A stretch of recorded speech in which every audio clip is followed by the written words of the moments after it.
आमच्या परमपूज्य डॉक्टर बाबासाहेब आंबेडकरांनी तेव्हा लिहून ठेवलंय की हे किती घातक आहे ते. हे काय चाल चालू आहे तुमच्या विरोधात? हे काय प्रकारचं षडयंत्र सुरू आहे? जो इतका बलवान महाराष्ट्र, इतका सुसंस्कृत महाराष्ट्र, या देशाला दिशा दाखवणारा महाराष्ट्र,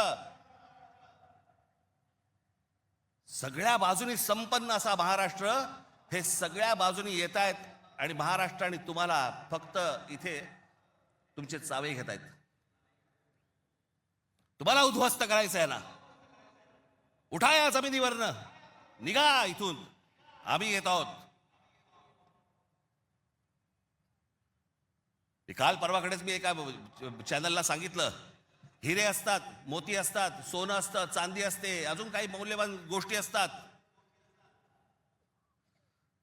फक्त जमीन या एकाच गोष्टीला रिअल इस्टेट म्हणतात, खरी संपत्ती.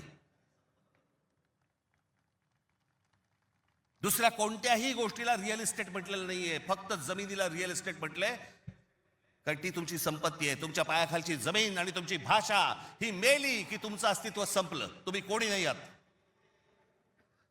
जगात अनेक देश, अनेक लोक, हे भाषा संपली, देश गेला, जमीन गेली म्हणून संपले. हाच डाव त्यांचा आहे. वेगवेगळ्या मार्गाने येत आहेत आणि वेगवेगळ्या मार्गाने तुमच्यावरती आक्रमण करतायत आणि तुम्हाला सांगतायत निघून जा इथनं.